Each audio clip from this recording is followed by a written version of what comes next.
Show me the money. With our powers combined, we have AI safety. And wake me up before you bug.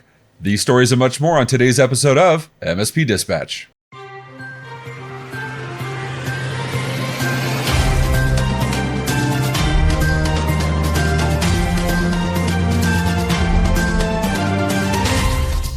Build the Impossible at CompTIA ChannelCon 2023, running August 1st through the 3rd at the Venetian Resort in Las Vegas, Nevada.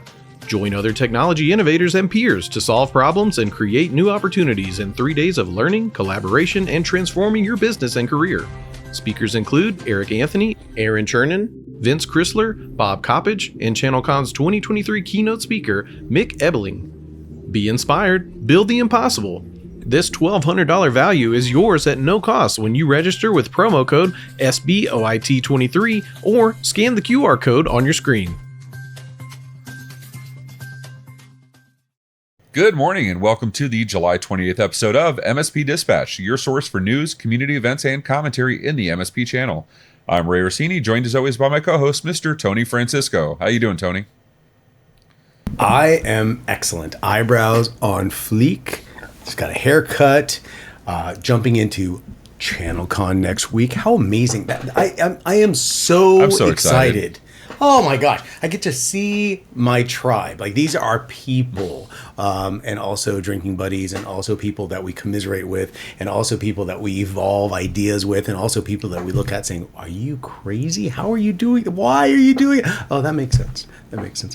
Excited about it. How are you doing? I'm good. Can you imagine this is my first ChannelCon?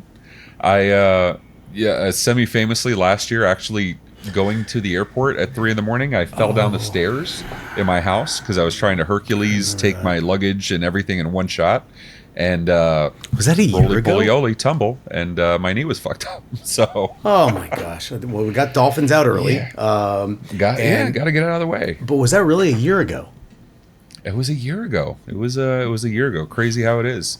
So Tony, I imagine you're going to be taking a plane flying to ChannelCon, are you not? I am. Okay, well, and you're not taking British Airways, I would imagine, coming from Florida to Vegas. I am not. Okay, so you won't have this problem, but passengers on British Airways on a flight from Turks and Caicos to London, with a layover in the Bahamas, the plane had a food shortage, and the resolution from the staff on the plane was to give a single piece of KFC chicken to each of the passengers on the plane. Apparently, they handed out pieces to passengers. They only got one chicken leg, and they were not happy about it. You can only imagine the puns, calling it a cheeky situation. And they gave refreshment vouchers to everybody when the flight was over. What's your worst airplane experience? I really wanted to say, please say cannibalization. Please say the staff says we are going to choose the weakest passenger and we are going to distribute them with barbecue sauce. No, I'm just kidding. I'm always terrified about these situations, but at the end of the day, let's be blunt. Any amount of nutrition or sustenance is appreciated, and what a horrible place to be, where you have to be the visual representation of everyone starving and you have to make a decision. So no matter what your decision is, it's going to be ridiculed. It's going to be, I feel bad for the staff. I really do. But at the same time, listen, I would take it in someone else's chicken wing. I'm like, I'm taking that chicken wing. I'm taking it. Well, and so here's the genius of it. I don't think they knew this. And if they don't, they should be following TikTok, because this is how I found this out. KFC, when you buy a bucket of chicken, will refill it for free in the same visit. Wait, but they only bought one? Yes, this is absolutely true. Yes. This is in the line with McDonald's have birthday cakes that you can ask for. Absolutely true. Yeah. Which part? The birthday cakes or the chicken? Oh, all of it. Like, all of it. This is a show about educational data for the MSP community. You just unleashed like a monster that is ubiquitous to everyone. Come on, Ray. Don't confuse if you confuse the Yeah, audience right now. We're like the one stop. We're gonna be. You know, what we're gonna be Twitter. The everything. Oh, it's not Twitter now. It's X. And yeah, you know what? If people want to know how to get the birthday cake or how to get the refill of the bucket, they should go to that little Discord hosted by a men where we talk about all of this fun stuff. But for now, what do you say we get into the news? Let's do it.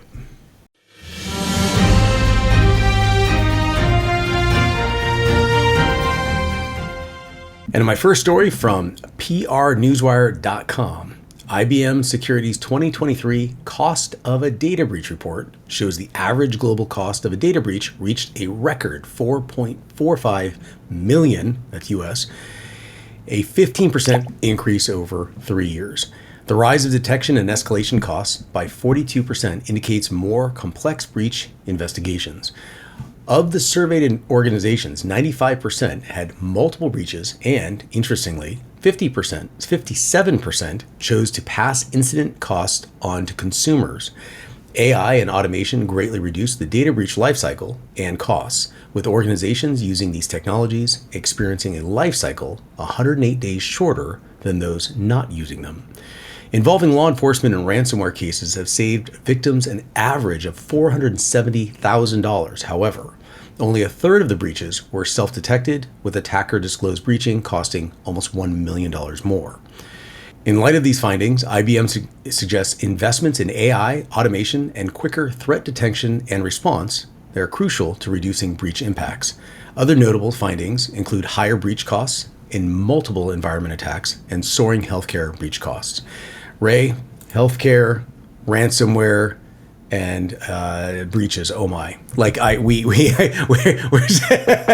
saying the same thing over and over, and it's becoming a calcified fact that is absolutely terrifying. What are your thoughts on this? I want to go home. No, I mean, you know, I look at this stuff and there is a thought process that there's a business decision, a business reason for saying we're not going to pay for security. We're just going to pay the incident. We've seen that with security. We've seen that with recalls with bad businesses in the past, right? Auto manufacturers are known for this, right? Yeah, we know the seatbelt's broken and it'll snap off if you're over 45 miles an hour, but the average driver's 30 miles an hour, so let's see what happens. And then they pay out the millions, but it was cheaper than the hundreds of millions if they would have had a recall, right? And so, hell, it's not that far back. What is it, 6 years ago, the Sony breach? Where their CISO said, it wasn't a CISO, it was VP of security, whatever it was, but had said that, you know, there was proof that for years he knew about what was potentially going to happen. And it surfaced that there were actual conversations saying, we'll just pay it if it happens. And they had years of not paying for security. It's not how I would do business. It's not, because there's the intangibles, right? The loss of confidence from your clients, the employee disruption, it's just, there's so much more. It's like your house getting broken in, right? You never feel completely comfortable ever again. It just changes your life. So I don't think they're accounting for those. I think they're just looking at raw dollars in, raw dollars out. And I think it's giving them an unsubstantiated confidence in their decisions.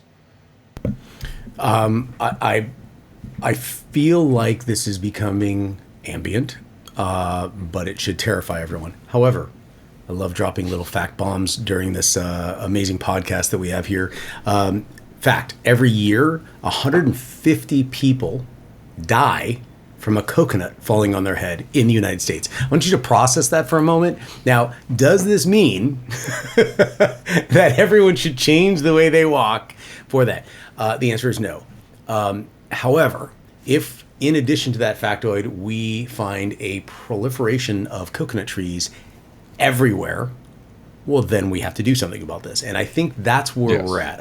I feel like we are on the precipice of understanding that as everyone moves towards a cloud environment, everyone moves towards a remote worker environment, as everyone moves towards a decentralized, in some aspects, workforce with a centralized authentication, mechanism and the ability for something to proliferate from one of those disparate users to others, I think we are seeing the rise of coconut trees everywhere. and, and I think it has to be addressed. I don't know how to do this. I love to say that the U.S. government is getting involved. I love to say that we're not seeing the U.S. government themselves actually making mistakes at a security level, which we've reported here on the MSP Dispatch. But we have to start somewhere. It's like we have to join forces to make a collective effort. And we probably will talk about this again, but speaking of joining forces, Ray, talk about the big forces getting together.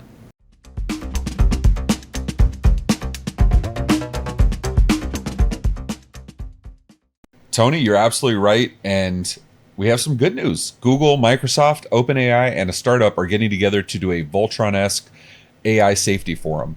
In this article written by Courtney Jackson on CNET, Google, Microsoft, OpenAI, and startup Anthropic have teamed up to create a frontier model forum aimed at establishing safety standards and responsible development practices for frontier AI models. The group's focus includes determining best practices for AI application development, advancing AI safety research, and engaging in transparent discussions on vulnerabilities, risks, and security with stakeholders. The initiative was announced shortly after top executives from these companies met with President Biden, pledging to address the AI's potential dangers and prioritize public security and trust. The Frontier Model Forum is open to other organizations meeting the criteria for frontier models, and they plan to form an advisory board in the near future. Microsoft's Brad Smith emphasized the importance of ensuring AI remains safe, secure, and under human control to benefit all of humanity. As concerns about AI safety and security grow, the tech industry is urged to address issues surrounding deep fakes, cybersecurity, discrimination, and data collection. Tony, is this a positive thing? You just covered a story where people aren't investing in security, and now it sounds like there's this group investing in making sure our data is secure and safe. What's your take on this? I'd like to immediately write to management that says, hey, listen, if I am on the path of spreading my neurotic behavior, don't go balancing it out or countering it with like happy stories or your happy stories, whatever they may be. Of course, I'm kidding everyone because this is amazing. Let's rewind time. I call this mental time travel, with your ability to take a situation right now and then fast forward through time just a little bit, an hour, a week, a month, a year, and input your own parameters and see what it's like there. And now you have the ability to rewind to today. So now if you rewind even from where you were at this point, where you change the configuration at that origination, and now where would you be today? That ability to mental time travel is amazing. If we could take this exact model and mental time travel back 15 years ago, to where 20 years ago, where we start implementing maybe data breaches and possible file corruption that could proliferate to others, aka ransomware, could take place. Let's create the mechanisms and education processes 15, 20 years ago. Would we be here today? And the question really comes down to, what is the impact going to be of this amalgamation of, or the joining of forces from the mega Autobots, you like that? And how positive is that going to be? What am I on the right path here, Ray? Give me your thoughts on this. I just need to say, Tony, you bring up a bunch of brilliant points not on occasion, every freaking episode. But for those that just heard all of this from Tony and are like, this dude's genius, this is amazing to be able to think like that at a meta perspective. He just described Terminator. He just described John Connor going back in time to You're prevent giving my Skynet. secret away. Maybe that's not it. I'm like, okay, so I'm going to watch a movie from the 80s. Our audience won't understand this one. And then I'm going to drop bombs of wisdom. And you're going to be like, this guy is brilliant. And then the older initiate people are going to go, that's Terminator. Dude. Yeah, no, I mean, look, I'd love to sit here and say we are learning from our past and applying it here to prevent a repetition of the past into the future. And I think that's what you're getting at, right? You're saying we learned from the mistakes. We learned that we didn't have DNSSEC. It wasn't a thought back in the day. I was listening to an article this morning where, satellite security is based on the security is based on your ability to connect. Basically, the ability to plug in an Ethernet cable, that is what the security is based off of. Not authentication, not authorization, just access. So, and it was from back in the day in, the 50s, 60s, 70s, where having a ground station cost millions of dollars. Today, did you know you can build a ground station to communicate with satellites for under 10 grand at home? Did you know you can go to AWS and GCS right now and Azure, and they have ground station as a service? And there are active hacking attempts right now for satellites. It is insane. Ray, if your next Amazon purchase has anything to do with a ground station, I am going to be so angry with you on video. I will be furious. Which, by the way, I'm totally on Amazon right now saying ground station less than $10,000. No, I'm not going to do that, because you know what? This story gave me all the unicorns and rainbows. It's like seeing a puppy, playing with other puppies and kittens and ducklings. And I just want to keep riding that wave of just wholesome goodness, security going in the right direction. Just like your next article, right? Ooh, yes.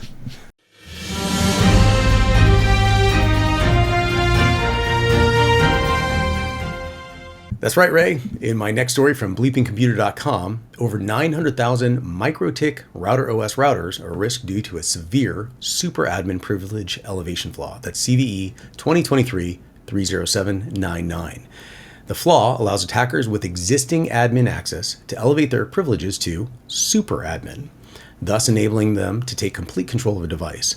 According to a vuln check report, exploiting this flaw is not much of a challenge, as MikroTik router OS doesn't prevent password brute force attacks and a well-known default admin user.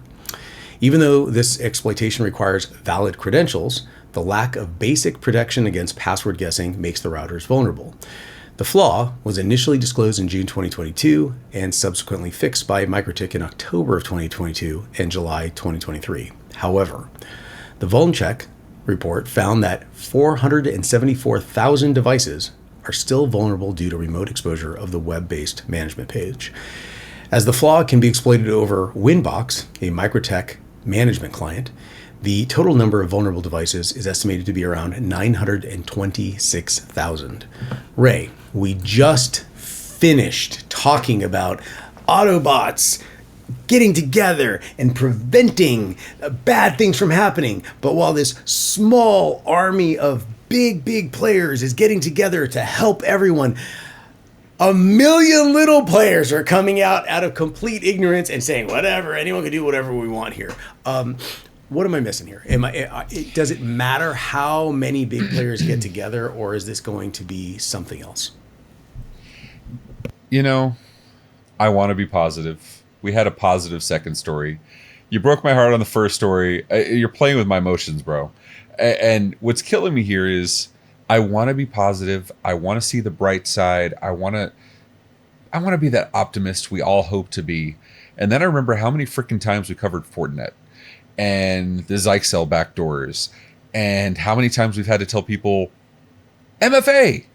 I'm about to go Sam Jackson next time I say MFA.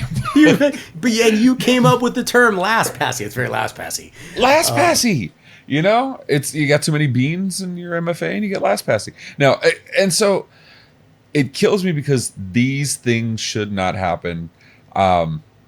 And here's where I think this is going, right? If going back to your John Connor thing, your complete ripoff of Terminator. But like going back to that, I think that this is going to further empower companies like Microsoft that says, we're not making it easy for you to turn off updates. We're going to require them because you've shown yourselves incapable of keeping up with things. And let's be clear about it. Microsoft says it in a million nice ways, and they're all partner first and all that jazz, but they absolutely know the general public is screwing up and they're forcing updates. And I don't hate it. I do hate that they also use us for QA. That seems like a really bad position.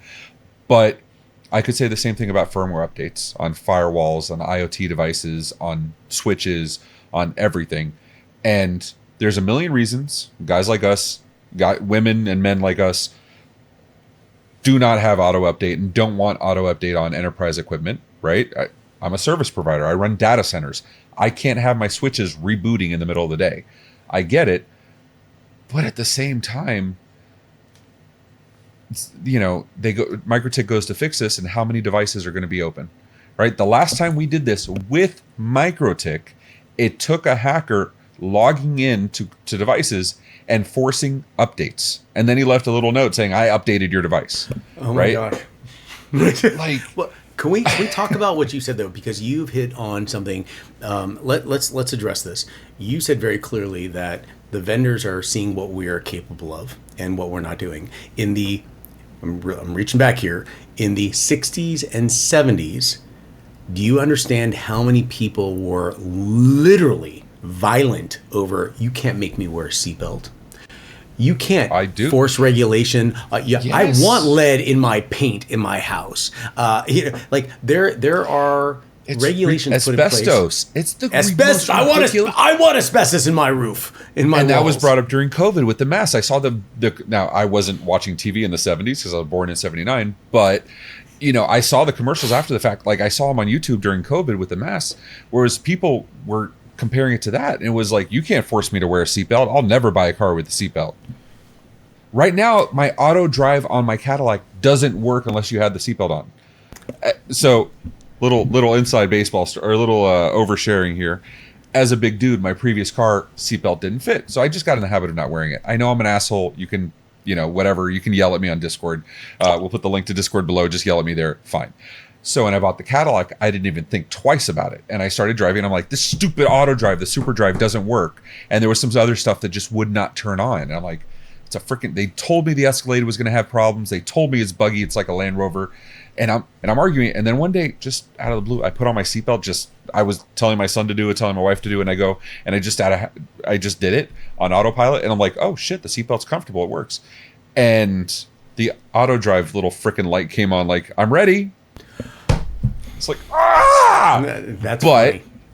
But forcing me to do the right thing resulted in a proper outcome.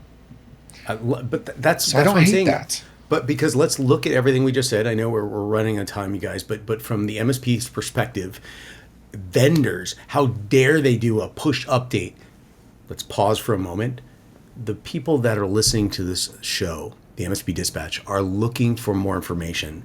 They're looking to evolve their processes. They're looking to cross-pollinate their processes in the comments to others and better themselves and better the community as a whole. This is a very small subset of the larger audience, which needs to be restricted from lead in their house paint, asbestos in their walls and ceilings, and maybe you just got to wear a seatbelt. I mean, at the end of the day, that's the regulation they need. Now, how do we find a happy medium? That's the question, because it applies to the vendors. And that's the part that I wonder. And do we say security updates will be required, but optional updates feature updates will not? That's kind of the path Microsoft's going a little bit, right? But when does a feature become a security issue? I mean, we're talking about, when does chemistry become biology? There's such a weird point mix there, and I think that little point is going to be the contention for our MSP community. The one thing I know for sure is that it's going to be uncomfortable for all involved, but it's probably going to be a necessary uncomfort. With that, tell us how uncomfortable you want to get. Tell us how you absolutely hate this idea. Yell at me for not wearing seatbelts for years. Go to our Discord. We want to have all the conversations. But for now, we got some notables, right, Tony? We got notables. Let's do it.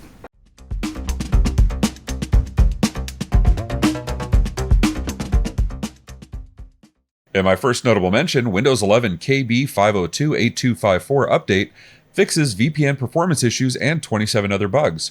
Written by Sergio Gatlan for Bleeping Computer. Microsoft has rolled out the optional update KB5028254 for Windows 11 version 22H2. It addresses 27 bugs, including those impacting VPN performance and audio display devices. The update resolves issues with disappearing audio and display device after system sleep caused by excessive address resolution protocol ARP requests on wireless mesh networks with aggressive throttling. This non-security preview release, intended for testing before August 2023 Patch Tuesday, does not include security-related fixes. The update also fixes power consumption, user mode printer drivers, and Windows Defender application control, otherwise known as WDAC.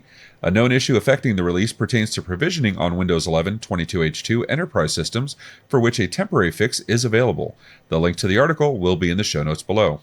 In my second notable mention, Egnyte introduces AI for content governance and secure collaboration, written by Pedro Pereira for Channel Pro Network.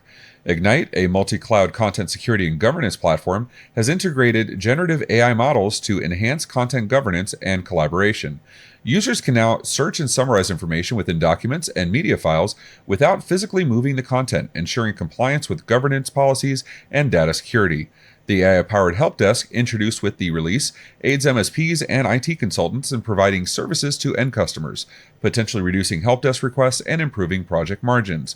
Furthermore, the AI capabilities are accessed through a chat-based interface, enabling users to compile summaries, find specific objects within images, and generate transcripts of audio and video files. Egnyte's AI features increase user productivity, saving an average of 3.4 to 4 hours per week in file editing, collaboration, and content discovery. And my first notable mention from Engadget.com, Bing Chat powered by OpenAI Tech is rolling out to Chrome and Safari. Microsoft's Bing Chat, powered by OpenAI and ChatGPT 4, is now expanding to Chrome and Safari after previously being exclusive to the Edge browser. The rollout is in testing, available to a select group of users, and to access it, users need to be logged into their Microsoft account. The service has some limitations in these browsers. Prompts are limited to 2,000 characters as opposed to 4,000 in Microsoft Edge, and conversations reset after 5 queries instead of 30. And users are constantly prompted to download Edge. Bing Chat differs from ChatGPT 4 as it has access to Bing Search, thus offering more updated information and resources. A recent paper suggested that ChatGPT 4's capabilities have declined, but this has been contested. Microsoft has also introduced a dark mode for Bing Chat. And in my next notable mention, bleepingcomputer.com has a story about Apple fixing a new zero-day use and attacks against iPhones and Macs. A story by Sergio Gatlan. 37450 and CVE 2023 38606 have been actively exploited in attacks against iPhones, Macs, and iPads. The WebKit flaw CVE 2023 37450 was part of Apple's rapid security response updates. The kernel flaw CVE 2023 38606, on the other hand, was exploited in older iOS releases. It's part of a zero-click exploit chain used to deploy the triangulation spyware via iMessage exploits. Apple has backported patches for another zero-day vulnerability, that's CVE 2023 30409, addressed in May for devices running tvOS 16.6 and watchOS 9.6. The updates, which include improved bounds checks, input validation, and memory management, were implemented across macOS Ventura 13.5, iOS and iPadOS 16.6, tvOS 16.6, watchOS 9.6, and Safari 16.6. The affected devices span a range of iPhones, iPad models, and Macs running macOS, Big Sur, Monterey, and Ventura. This brings the total zero-day flaws patched by Apple since the start of the year to 11.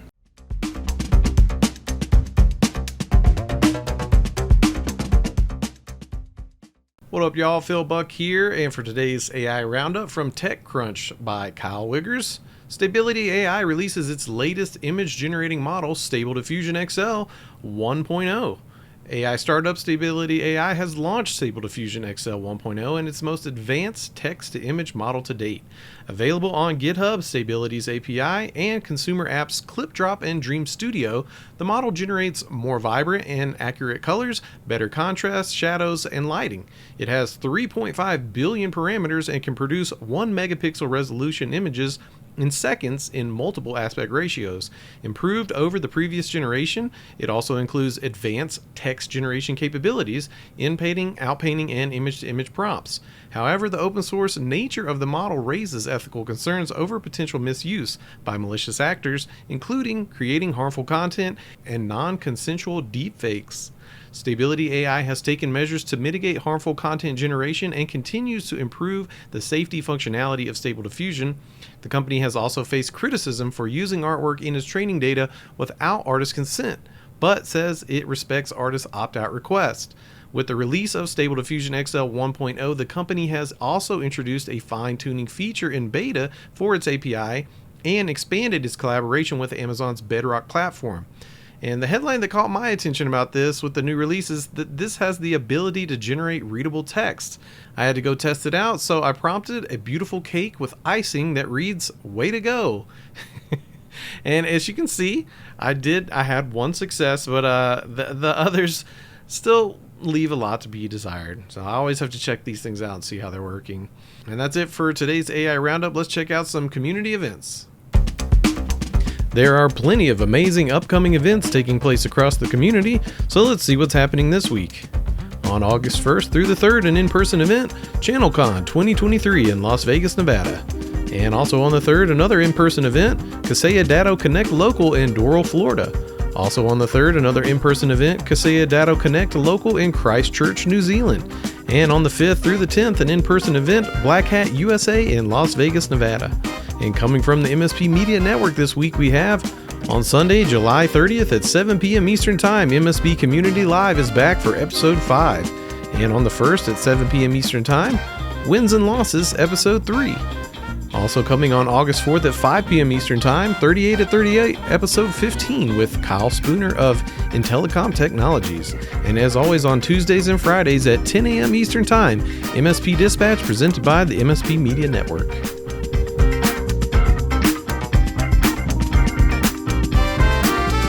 So how'd you like today's show? If you liked it, hit the thumbs up button. And if you didn't, go and hit it 3 times. And if you want to hear more, go and hit the subscribe button on the YouTubes or your favorite podcatcher. Did you know we also have a Discord where we post stories all week? You can propose your own stories and even vote on which ones we'll cover. As my friend Rich Banky says, make sure to tell a friend. Also be sure to follow us on social media at MSP Media TV. Have any questions? Email news@mspmedia.tv for answers on the next episode, or leave us a voicemail, 833 MSP Network. Tony, this was a roller coaster of emotions. I'm sad. I'm happy. I'm sad. I'm in the future. I'm in the past. Come with me if you want to live. I don't know what's going on, sir. All I know is I feel better educated for it.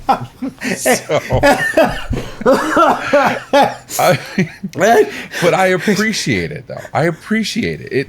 This is not a boring show. This is a show that you're going to take the ride with us. And at the end of the day, you're going to say MFA is okay. That's all I got. That's I appreciate you, brother. I appreciate our audience. It is great sharing information. Everything from, hey, here's the ransomware and ransomware that's happening. Here's the firmware that's available that you should take care of right now. Here's how you can enable features in your car by putting on your seatbelt. Here is ways to have a more creative media channel by absolutely plagiarizing with pride 1980s movies, and no one will know until your co-host reveals them. There's so many things that we can talk about on this show and share with others. I appreciate you, brother. I appreciate you too. Until next time, take care of yourselves and each other. Be safe, everyone.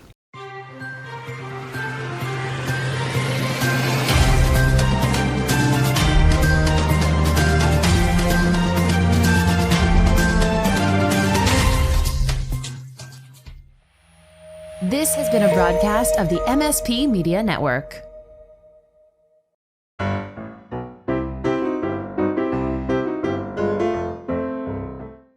Good morning and welcome to the July 28th episode of MSP Dispatch, your source for news, community events, and commentary in the MSP channel. I'm Ray Orsini, joined by my... I need to do that one more time, sorry. And now rewind even further back a month ago to where you changed one... What'd I do? No, I was rewinding. Okay, let me. And this, while I was muted, was the Doctor Strange thing with the time stone. But of course, I was muted because why wouldn't I be? Wind it up, shut it up. You're talking. No.